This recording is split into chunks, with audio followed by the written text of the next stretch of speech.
రోజు ఒకే కథ చెప్తున్నావు, ఇవాళ వేరే కథ చెప్పు. కథ చెప్పు. ఆ కాలపు కథ చెబుతా.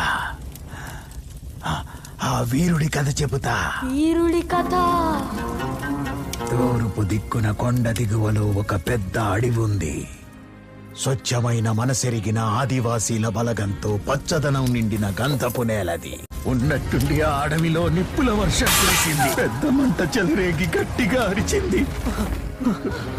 ఆ పెద్ద అడవి మాడి మసైపోయి జీవ కళలేని మనుషులున్న శ్మశానంలాగా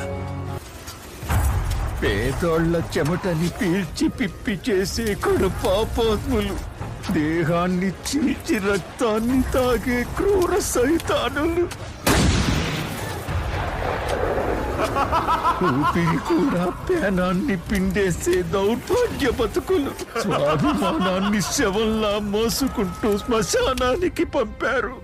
వంగిన నడుము, వంచిన తల నచ్చదు విధిరాతకి. బతుకునిచ్చిన భగీరథుడి మీద కూడా పూర్తిగా తొలగిపోయింది.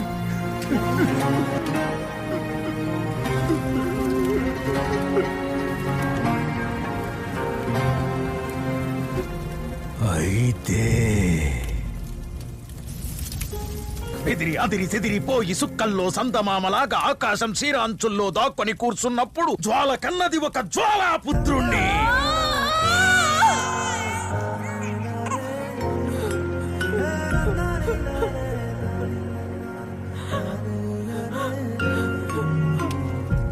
కాల్చే మంటల్ని ఆర్పే వర్షంలా, మృత్యువు ఇంట్లో కూర్చున్న మృత్యుంజయుడిలా, అన్యాయాన్ని ఎదిరించే ఉద్యమంలా, దశకంఠుని ఎదిరించిన రాముడిలా, మండే జమదగ్ని కోపాన్ని మించి సర్వమూ తాననుకునే పరమాత్ముని ప్రశ్నించి పిడుగులా గర్జించిన ఒక ధీరుడి కథ, ఎదిరించి ఒక వీరుడి కథ. తర్వాత ఏమాడతను?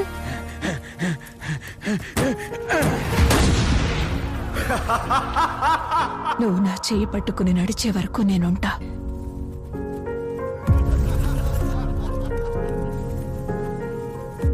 ముందు నువ్వు పోయి ధైర్యంగా వాళ్ళకెదురు నిలబడు.